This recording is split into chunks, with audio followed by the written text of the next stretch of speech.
नमस्कार। ज्ञान विविध चैनल में आपका हार्दिक स्वागत अभिनंदन। मैं कैलाश नेहरा। आज हम पढ़ेंगे कक्षा 7 हिंदी, जो आपका छठा लेसन है, रक्त और हमारा शरीर। उनके लेखक है डॉक्टर यतीश अग्रवाल।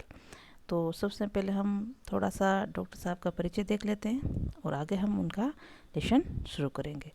तो डॉक्टर यतीश अग्रवाल का जन्म होता है 20 जून 1959 ईस्वी में बरेली, उत्तर प्रदेश के अंदर। और उनकी जो प्रारंभिक शिक्षा है वो दिल्ली और लखनऊ में ही हुई है। और आयुर्विज्ञान की उसने उच्चतम जो शिक्षा प्राप्त की है वो दिल्ली से ही की है। और आगे हम देखें तो 1999 ईस्वी के अंदर उन्होंने वनस्पति विज्ञान वाचस्पति मतलब डॉक्टर ऑफ साइंस की उपाधि धारण की थी। और उन्होंने कई पत्र लेखन भी किया है, जैसे हिंदी इंग्लिश दोनों में कई प्रकार की पत्र पत्रिकाएं नियमित रूप से प्रकाशित होती है, जो बच्चों, किशोरों और नवसाक्षरों सबके लिए बड़ी उपयोगी है। और उन्होंने रेडियो टेलीविज़न के सीरियलों में भी कई प्रकार का लेखन कार्य किया है। और जैसे इनकी हम अखबार पत्र पत्रिका में देखें, जैसे गृह शोभा आती है महिलाओं के लिए, तो बड़ी अत्यंत लोकप्रिय है। तो इस प्रकार उन्होंने कई लेखन कार्य और हिंदी अंग्रेजी में 47 पुस्तकें अब तक प्रकाशित हो चुकी है। और उनको कई प्रकार के सम्मान भी मिले हुए हैं, पुरस्कार भी। उनमें हम देखें तो शिक्षा पुरस्कार मिला है उनको 2003 के अंदर, और साहित्यकार सम्मान मिला है जो हिंदी अकादमी से मिला है, वो भी 2003 में ही मिला है इनको। और आत्माराम सम्मान 1999 में प्राप्त हुआ है। और राष्ट्रीय विज्ञान पुरस्कार भी 1999 में इनको मिला है। तो ये अभी जो वर्तमान में है वो वरिष्ठ चिकित्सक के पद पर है, कार्य कर रहे हैं। और हम इनका आज देखेंगे जो परिचय है, तो हमने कर लिया है।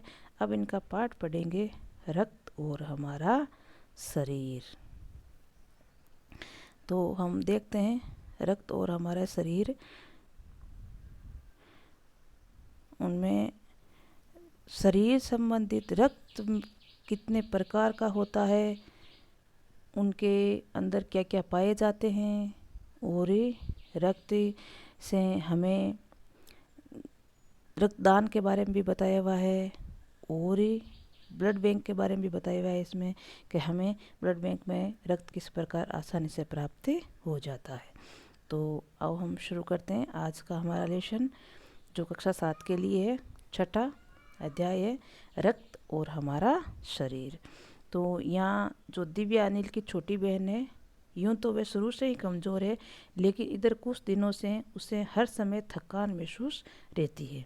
दिव्या अनिल की छोटी बहन है तो वो वैसे कमज़ोर नज़र आती है, लेकिन अभी कुछ समय से ज़्यादा थकान महसूस होने लगी थी। मन किसी काम में नहीं लगता था, भूख भी पहले से कम हो गई थी। अस्पताल से डॉक्टर ने देखा तो कहा, लगता है दिव्या के शरीर में रक्त की कमी हो गई है। रक्त मतलब खून की कमी हो गई है, जांच कराकर देखते हैं। ये कहकर उन्होंने दिव्या को रक्त की जांच के लिए पास के एक कमरे में भिजवा दिया। उसका भाई जो अनिल था वो दिव्या को हॉस्पिटल में दिखाने के लिए लेकर गया है। और वहाँ डॉक्टरों ने उनको संभवतः बताया है कि हो सकता है दिव्या के खून की कमी है, इसलिए पहले इनकी खून की जांच के लिए भेजा गया। तो पास में एक कमरे में उनको खून के जांच के लिए भेजा, तो वहाँ अनिल अपनी जान पहचान की डॉक्टर दीदी दिखाई दी। जहाँ ये जांच के लिए गया वहीं एक डॉक्टर दीदी उनको दिखाई दी है। देखो क्या आ गए। डॉक्टर दीदी ने कहा, कहो अनिल कैसे आना हुआ। अनिल ने बताया कि डॉक्टर ने दिव्या को खून की जांच के लिए आपके पास भेजा है। जो उसकी बहन थी उसमें हो सकता है खून की कमी हो, इसलिए खून की जांच के लिए आपके पास भेजा है। इतना सुनते ही डॉक्टर दीदी ने दिव्या की उंगली से रक्त की कुछ बूंदें छोटी सी शीशी में डाल दी और स्लाइड पर लगा दी। स्लाइड कांच की पतली स्लिप होती है जिस पर जांच वगैरह की जाती है। फिर अनिल से बोली, अनिल तुम कल अस्पताल से रिपोर्ट ले आना। मैंने इसका कुछ बूंदें रक्त की ले ली है और इसमें जांच करके मैं कल आपको रिपोर्ट दूंगी। अगले दिन अस्पताल पहुंचकर अनिल ने डॉक्टर दीदी के कमरे में दरवाजे पर दस्तक दी और भीतर से आवाज़ आई, आ जाओ। अनिल ने प्रवेश किया। तो दूसरे दिन अनिल डॉक्टर दीदी के यहाँ गया है और जांच लेने के लिए। देखो क्या आता है जांच में। तो पाया कि डॉक्टर दीदी सूक्ष्मदर्शी द्वारा एक स्लाइड की जांच कर रही है। सूक्ष्मदर्शी क्या होता है? कोई भी वस्तु को जो छोटी हो उसको बड़ा दिखाई दे, ऐसा एक ही यंत्र होता है। तो इससे वो कुछ स्लाइड पर जांच कर रही थी। दीदी ने इशारा करते हुए पास की कुर्सी पर बैठने के लिए बोला। स्लाइड की जांच पूरी होने पर डॉक्टर दीदी ने साबुन से हाथ धोए और तौली से पूछते हुए बोली, अनिल, दिव्या को एनीमिया है। एनीमिया क्या होता है? खून की कमी से होने वाली एक बीमारी। तो दिव्या ने बताया, दीदी ने बताया डॉक्टर दीदी ने कि दिव्या को क्या हो गया है? एनीमिया। चिंता की बात नहीं है, कुछ दिनों दवा लेगी तो ठीक ही हो जाएगी, कोई टेंशन की बात नहीं है, ऐसा साधारण है। कुछ समय बाद वो दवाई वगैरह लेगी तो कवर कर लेगी। अनिल के मन में जिज्ञासा हुई। वह बोला, दीदी ये सवाल पूछूं? उसके मन में कुछ जानने की इच्छा हुई कि भाई कुछ पूछना चाहता हूँ, मैं करना चाहता हूँ, तो पूछूं क्या? तो दीदी ने कहा, हाँ हाँ क्यों नहीं। डॉक्टर दीदी ने कहा, पूछ लीजिए। एनीमिया से आपका क्या मतलब है? जो आपने अभी नाम बताया है कि इसको एनीमिया हुआ है, तो एनीमिया से आपका क्या मतलब है, ये पूछना चाहता है। ठीक है, तो क्या बताती है डॉक्टर दीदी? देखें, ये जानने के लिए तुम्हें रक्त के बारे में जानना होगा। पहले तुम्हें रक्त के बारे में इसकी जानकारी लेनी होगी, तब तुम पता कर पाएगा कि एनीमिया क्या है। डॉक्टर दीदी ने कहा। फिर बोली, अनिल, देखने में रक्त लाल द्रव्य के समान दिखाई देता है। सभी को पता है, हम सभी जानते हैं कि हमारा जो खून है, रक्त है, वो किस कलर का है? लाल रंग का। किंतु इसे सूक्ष्मदर्शी द्वारा देखें तो ये भानुमति के पिटारे से कम नहीं है। भानुमति का पिटारा एक लोकावती है, जैसे एक पिटारे में अनेक वस्तुएं होना। इसी प्रकार हमारे रक्त है, उसके अंदर है, अगर हम उसको सूक्ष्मदर्शी यंत्र से देखें तो उसके अंदर कई तरल पदार्थ पाए जाते हैं, जैसे प्लाज्मा, विमाणु, प्लेटलेट, एक कई इस प्रकार के कण उसमें पाए जाते हैं। देखो आगे क्या बताते हैं। मोटे तौर पर उसके दो भाग हैं। रक्त के कितने भाग बताए हैं? दो भाग। एक भाग जो तरल है उसे हम प्लाज्मा कहते हैं। जो तरल भाग है उसको क्या कहते हैं? प्लाज्मा। और दूसरा वह जिसमें छोटे बड़े कई तरह के कण होते हैं। दूसरा जो भाग है उसमें छोटे बड़े कई तरह के कण होते हैं, जैसे लाल, सफ़ेद, कुछ ऐसे जिसका कोई रंग ही नहीं होता। उसको हम क्या कहते हैं? विमाणु या प्लेटलेट। तो यहाँ रक्त के कितने भाग बताए हैं? दो भाग। रक्त के दो भाग बताए हैं। पहले भाग को हम, जो तरल भाग है, उसको क्या कहते हैं? प्लाज्मा। और दूसरा जो भाग है जिसमें कई छोटे बड़े कई प्रकार कण पाए जाते हैं, जैसे लाल, सफ़ेद, उसको हम क्या कहते हैं? विमाणु या प्लेटलेट। ये कण प्लाज्मा में तैरते रहते हैं। इतना कहकर डॉक्टर जी ने सूक्ष्मदर्शी के नीचे से एक स्लाइड निकाली, उसमें फोकस किया और बोली, देखो अनिल, सूक्ष्मदर्शी द्वारा जो कण तुम्हें दिखाई दे रहे हैं ये लाल रक्त कण है। अब सूक्ष्मदर्शी यंत्र द्वारा अनिल को कुछ डॉक्टर दीदी है वो दिखाना चाह रही है। तो स्लाइड पर कुछ रखा है और बोला है कि आप इसे देखो, जो आपको यहाँ सूक्ष्मदर्शी यंत्र से दिखाई देंगे वो लाल रक्त कण है। स्लाइड देखो, मानो आश्चर्य से उछल पड़ा था अनिल, क्योंकि उसके अंदर देखो उसको क्या ऐसा नजर आया, एक छोटी सी रक्त की कण में, जो उसको बड़ा आश्चर्य हुआ। रक्त की एक बूंद में इतने सारे कण, मतलब एक रक्त की बूंद में इतने सारे कण मिलना, ये जो बच्चा है पहली बार देखे इस चीज़, तो बड़ा आश्चर्यचकित हुआ है। उसकी तो वह कल्पना ही नहीं कर सकता था, वह इतना बड़ी एक छोटी सी बूंद में इतने कण हो सकते हैं क्या। वह बोला, इसे देखकर तो ऐसा लगता है मानो बहुत सी छोटी छोटी बालूशाही रख दी गई हो। जो रक्त के कण है उनकी बनावट कैसी होती है? बालूशाही की तरह। बालूशाही सभी ने देखी है, इधर चित्र में आपको नज़र भी आ रही है। इस प्रकार के हमारे रक्त के कणों की बनावटें होती है। होती गोल और दोनों तरफ अवतल, यानी बीच में दबे हुए और किनारे से मोटे, इस प्रकार की आकार की होती है। रक्त की एक बूंद में इनकी संख्या लाखों में होती है, ये भी ध्यान रखना। रक्त की एक बूंद में हमारे जो लाल कण हैं उनकी संख्या क्या होती है? लाखों में होती है। यदि 1 मिलीलीटर रक्त लें तो उसमें हमें 40 से 55 लाख कण मिलेंगे। अगर 1 मिलीलीटर रक्त ले लिया जाए तो उसके अंदर लाल कणों की संख्या कितनी होगी? 40 से 55 लाख तक। इनके कारण ही हमें रक्त का रंग लाल नज़र आता है। अब आपको पूछ लिया जाए कि हमारे शरीर में जो रक्त पाया जाता है उसका रंग लाल क्यों दिखाई देता है, तो उसका कारण क्या बताया गया है? जो हमारे शरीर के अंदर असंख्य लाल रक्त कण पाए जाते हैं, उन्हीं कणों के कारण हमारा रक्त है वो लाल नज़र आता है। ये कण शरीर के लिए दिन रात काम करते हैं।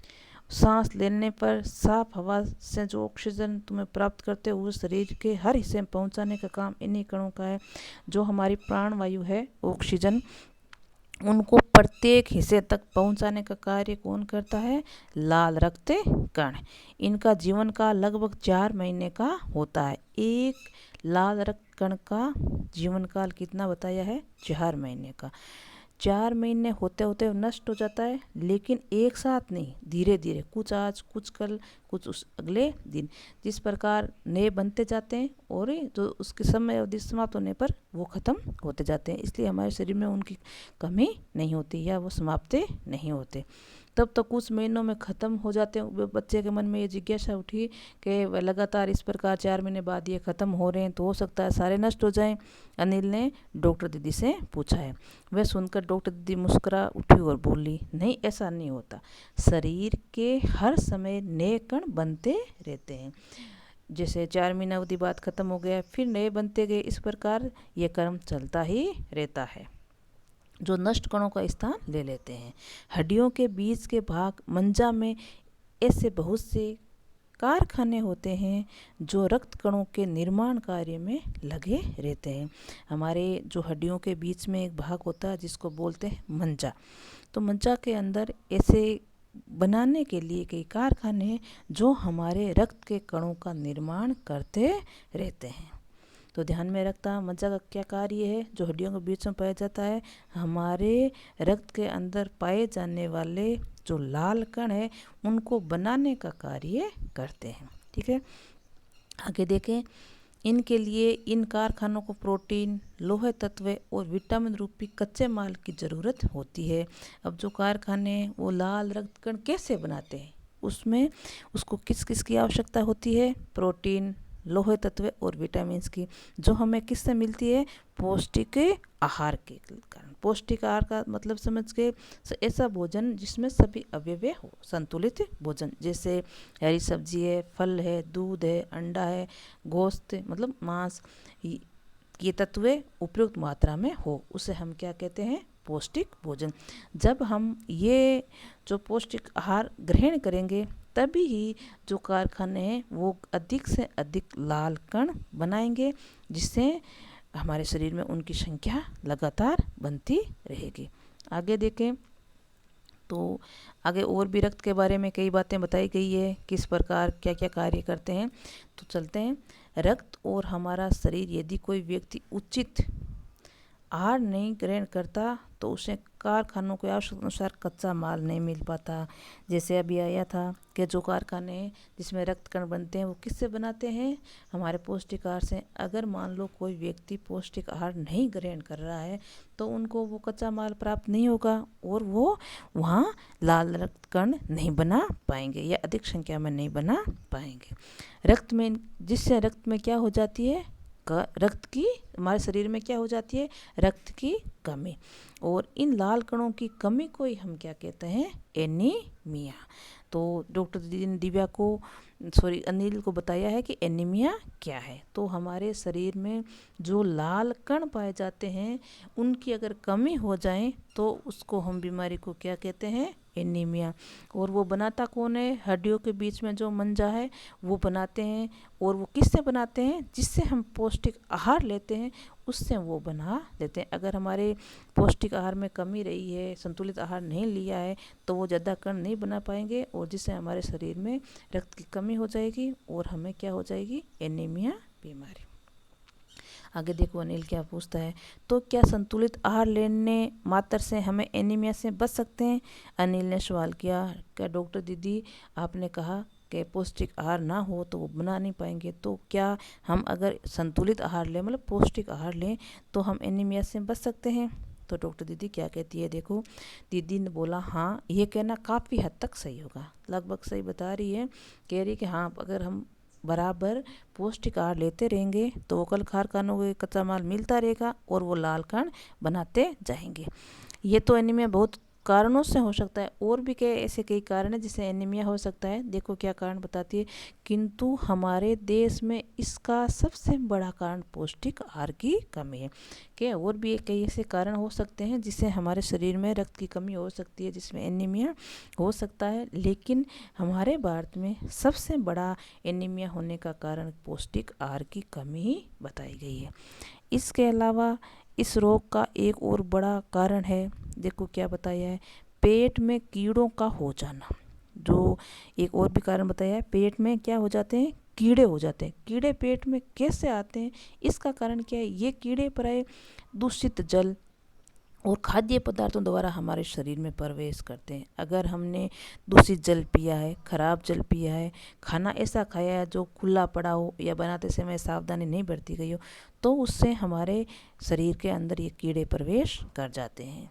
और अतः इससे बचने के लिए हमें आवश्यक है कि पूरी साफ सफाई का ध्यान रखें, खाद्य पदार्थ ही करें, ऐसे खाद्य पदार्थ ग्रहण करें या ऐसा भोजन खाएं जो पूरी रूप से साफ सफाई से बनाया गया हो। और भोजन करने से पहले और करने के बाद साफ हाथों को धोना चाहिए और हमें साफ पानी, मतलब स्वच्छ पानी पीना चाहिए। अनिल, एक किस किस्म के कीड़े होते हैं और आगे क्या बताती है, कीड़े देखो और कैसे हैं, इसके अंडे जमीन की ऊपरी सतह पर पाए जाते हैं।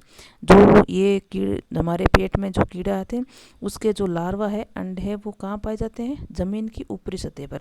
तो अंडे उत्पन्न लार्वा त्वचा के रास्ते में शरीर में प्रवेश कर हमारी आंतों में घर कर लेते हैं। अगर हम नंगे पाँव इधर इधर घूमेंगे या शौच हम कहीं बाहर इधर उधर करेंगे, तो जिसके कारण जो ज़मीन पर लार्वा है वो हमारे पैरों द्वारा शरीर त्वचा में प्रवेश कर जाएंगे और वो कीड़ों का रूप धारण कर लेंगे। इसलिए इससे बचने के लिए सहज क्या उपाय बताया है, शौच के लिए हमें शौचालय का प्रयोग करना चाहिए, बाहर कहीं शौच नहीं करनी चाहिए और नंगे पाँव इधर उधर नहीं घूमना चाहिए, जिससे में हमारे शरीर में ये प्रवेश नहीं कर पाएंगे और हमें इस पेट के कीड़ों से निजात मिल जाएगी। आगे देखो क्या कहती है डॉक्टर दीदी, आगे बताती है, दीदी ये तो बहुत ही महत्वपूर्ण बात बताई आपने। अनिल बोला, ये पल बस सोच में डूबा, इतनी सारी जो छोटा बच्चा था मन में जिज्ञासा थी, तो सारी नई नई जानकारियाँ मिली तो कुछ सोचने लगता है। और ये पल बस सोच डूबने के बाद देखो फिर बोला, आपने बताया कि रक्त में सफ़ेद कण, बीमाणु, जिसको हम प्लेटलेट दूसरा नाम है, भी होते हैं, तो शरीर में इनका काम क्या है।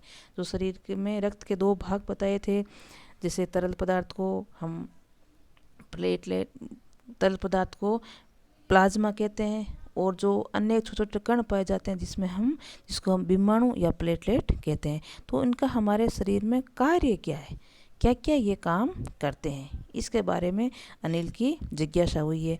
डॉक्टर जी ने वैसे बहुत पीछे के बता दिए कि ये शरीर का भाग, रक्त का कितना कण, क्या क्या कार्य, एनीमिया कैसे होता है, पेट में कीड़े कैसे प्रवेश करते हैं, तो ये बच्चे की और जिज्ञासा बढ़ गई है।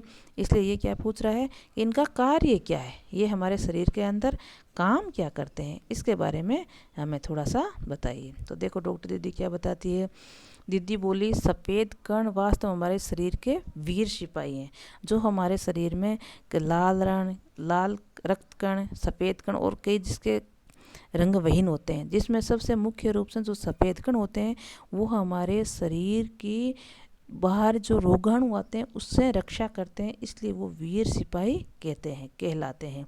जो हमारे शरीर के बाहर के जो कीटाणु शरीर में प्रवेश करना चाहते हैं उनसे वो लड़कर उनको बाहर ही रोक देते हैं, जिसके कारण हमारे शरीर के अंदर रोगाणु प्रवेश नहीं कर पाते और हम स्वस्थ रहते हैं। तो देखो क्या बताया, हमारे शरीर के वीर सिपाही है, जब रोगाणु शरीर पर धावा बोलने की कोशिश करते हैं, मतलब बाहर वाले कीटाणु शरीर के अंदर आने की प्रवेश करते हैं, तो सफ़ेद कण उसे डटकर मुकाबला करते हैं और जहाँ तक हो पाता है रोगाणु को भीतर घर नहीं करने देते। बस संक्षेप में आप ये मान लीजिए कि बहुत से रोगों से हमारी रक्षा करते हैं। जो सफ़ेद कण है उनकी ये बातें बताई है डॉक्टर दीदी ने। सफ़ेद कणों को वीर सिपाही कहा है। क्यों कहा है? कि जो बाहर के कीटाणु है हमारे शरीर के अंदर प्रवेश करना चाहते हैं तो वो उनको डटकर मुकाबला करते हैं और जहाँ तक हो सकता है हमारे शरीर में उनको प्रवेश करने नहीं देते। इसलिए हमें उनको क्या कहा है? वीर सिपाही। और बीमाणु का काम है चोट लगने पर रक्त जमाव क्रिया में मदद करना। और भी है, जैसे मान लो कहीं चोट लग गई हो और चोट लगने पर जो थक्का जमने वाला कार्य वो भी कौन करता है? बीमाणु करते हैं, जो रक्त का दूसरा भाग है। और तरल भाग प्लाज्मा के एक विशेष किस्म की प्रोटीन होती है जो रक्त वाहिनियों की कटी फटी दीवारों में मकड़ी जाले के समान एक जाला बुना देता है।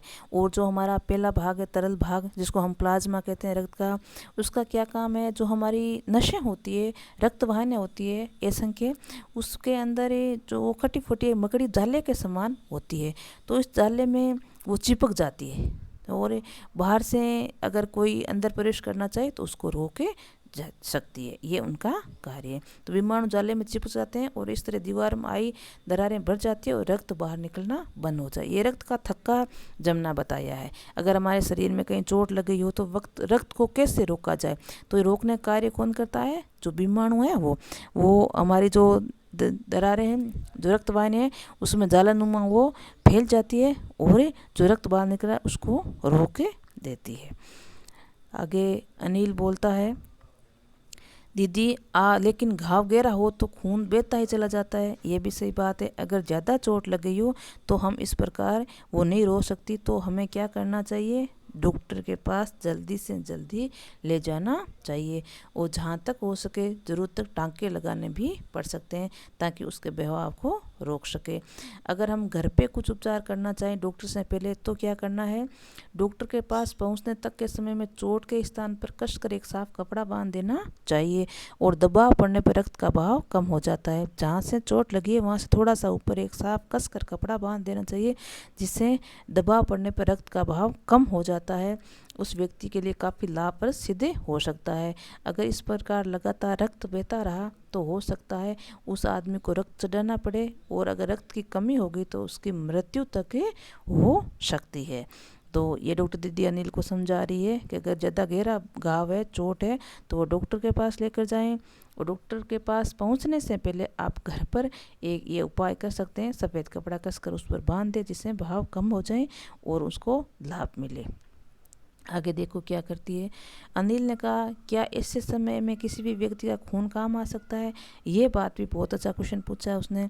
जैसे हमारे शरीर में सबके अलग अलग रक्त होते हैं तो कहते हैं कि सभी का एक सा रक्त कोई काम में ले सकता है, ऐसा पूछा है। तो देखो डॉक्टर दीदी क्या बताती है रक्त के बारे में। और तो अनिल, हर किसी का रक्त एक सा नहीं होता, सबका अलग अलग होता है। कुछ विशेष गुणों के आधार पर रक्त के 4 मुख्य वर्ग बताए।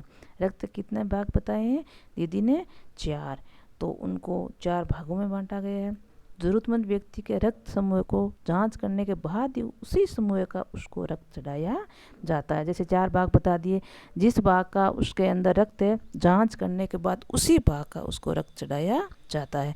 दूसरा, अगर रक्त चढ़ा दिया जाए तो आदमी की मृत्यु तक हो सकती है। लेकिन ज़रूरत के समय यदि उसे रक्त समूह कोई व्यक्ति मिले नहीं तो क्या करे? अनिल ने पूछा कि मान लो जिसे रक्त समूह का व्यक्ति है अचानक ना मिले तो उसके लिए क्या उपाय है। तो आज हम इतना ही करेंगे, कल का बाकी का कल बताएंगे। तो आज हमने कितने भाग होते हैं रक्त के वो जाना, और जो कीड़े हैं पेट में प्रवेश कर जाते हैं उसके बारे में, कैसे उससे बचा जा सकता है। रक्त के कितने भाग बताए हैं डॉक्टर दीदी ने? 4। रक्त का थक्का कैसे जमता है, ये सारी जानकारी ली है। और कल इनको पूरा करेंगे और साथ में प्रश्न उत्तर भी। तो आज के लिए इतना ही। नमस्कार।